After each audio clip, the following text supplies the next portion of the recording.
Hello, I'm Dominika from Warsaw University of Life Sciences. I would like to tell you just a few words about the impact of farming methods on the environment and food quality.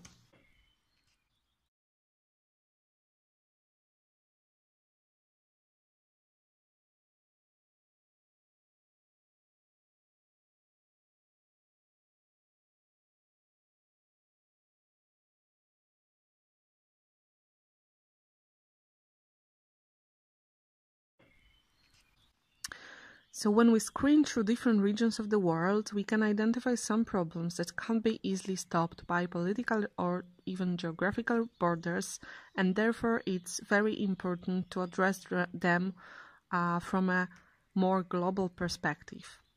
If you consider what the current global human population is, it has already exceeded 7.2 billion people. And apparently it's a very new situation for our Earth to host such a number of human creatures. The fast growth of the number of humans happened just recently, actually just during the last 2 centuries, and it's still happening. And we have to keep in mind that we need to feed all these people without completely destroying the Earth, and that's a real challenge. At the same time, it's easy to imagine that the area of available land per person is decreasing together with the population growth. According to one of the recent studies, we have already overstepped at least 3 out of 10 planetary boundaries. First of all, we have lost plenty of the Earth biodiversity, we have violated the nitrogen cycle and caused serious climate crisis.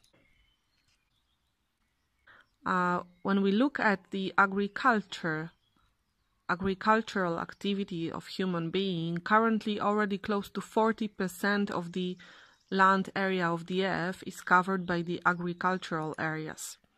And the agriculture of today is not very close to sustainability. It is mainly dominated by large-scale monocultures and intensive agricultural practices that are definitely strongly dependent on synthetic fertilizers, chemical, plant protection agents, and recently also genetic engineering. And the aim of intensive agronomic practices of today is basically to provide as high yields as possible with the lowest possible costs. In the effect, agriculture became definitely one of the economy branches with the biggest negative impact on the natural environment. The agri-food sector has been estimated to impact the greenhouse gases emission more than any other sector, including construction, transportation, and others. If we don't change anything in the current system, we need to produce more food by 2050 than we have ever done in human history. This will require 120% more water, 42% more cropland, and loss of 14% more forest. This will also emit enough CO2 to create another 2 degrees of global warming, and we will lose much of the world's biodiversity. So we simply can't afford this. There are different ways to get closer to sustainability of the agri-food system. Just one of the ways is going organic. What does it mean?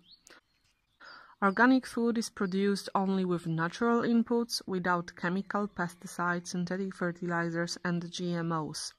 It is also processed without artificial food additives. Organic farming should also protect biodiversity and respect animal welfare. It looks, therefore, like a good alternative to current aggressive agricultural systems. By being close to nature, organic system gains more and more attention of producers, processors, and consumers around the globe.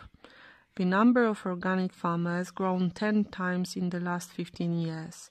The market of organic products has also been growing in the recent years, exceeding the level of $80 billion in 2014. The authors of a recent extensive review on organic farming, published in Nature, concluded that feeding a growing human population while keeping sustainability goals in mind is possible with the organic farming system. Among the benefits of organic farming, the authors mention beneficial impacts on the soil structure, fertility, protection against soil erosion, but also protecting biodiversity and decreasing dependence of the agriculture on external inputs.